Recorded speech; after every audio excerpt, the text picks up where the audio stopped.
পৃথিবী ধ্বংসের পথে মানব জাতি যত বেশি অস্ত্র বানাবে তত বেশি এই পৃথিবীর মধ্যে যুদ্ধ বাঁধবে। রিসেন্টলি আমরা দেখতে পাচ্ছি ইরান ইসরায়েলের মাঝে যুদ্ধ লেগেছে।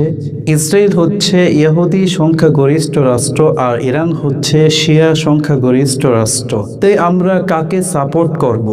এটাকে আমি ব্যাখ্যা করছি কোরআন ও হাদিসের আলোকে। আল্লাহ রাব্বুল আলামিন কুরআনুল কারীমের 6 নং পারার 20 নং পৃষ্ঠায় সূরাতুল মাইদাতে 33 নম্বর আয়াত কারিমার মধ্যে বলেছেন, তাজিদান্না আশাদ্দান নাসি আদাওয়াতাল লিল্লাযীনা আমানুল ইয়াহুদা ওয়াল্লাযীনা আশরাকু।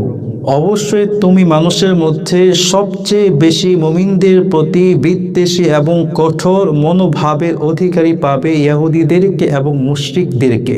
আর এই ইসরায়েল ইহুদিরা প্যালেস্টাইনের লাখ লাখ নিরপরাধ শিশু নারীকে হত্যা করেছে। এরা হচ্ছে জালেম। তাই যদি কোনো মুসলিম ইহুদিদেরকে সাপোর্ট করে অবশ্যই মাস্ট সে মুনাফিক হিসাবে গণ্য হবে।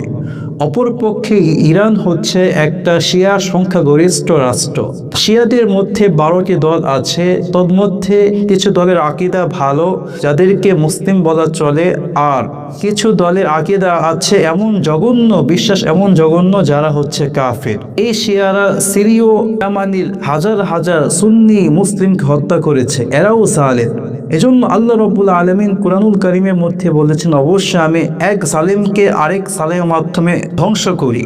সুতরাং বর্তমান প্রেক্ষাপট অনুযায়ী শিয়ারা হচ্ছে মাজলুম। তাই আমরা মাজলুমকে সাপোর্ট করব, মাজলুমের পক্ষে কথা বলবো।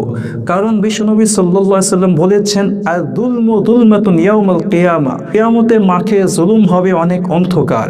তাই বিশ্বনবী সাল্লাল্লাহু আলাইহি সাল্লাম সব সময় মাজলুমের পক্ষে কথা বলেছেন, মাজলুমের পক্ষে দাঁড়িয়েছেন। তাই আমরা সবাই মাজলুমের পক্ষে দাঁড়াবো, ইনশাআল্লাহ ইরানকেই সাপোর্ট করব।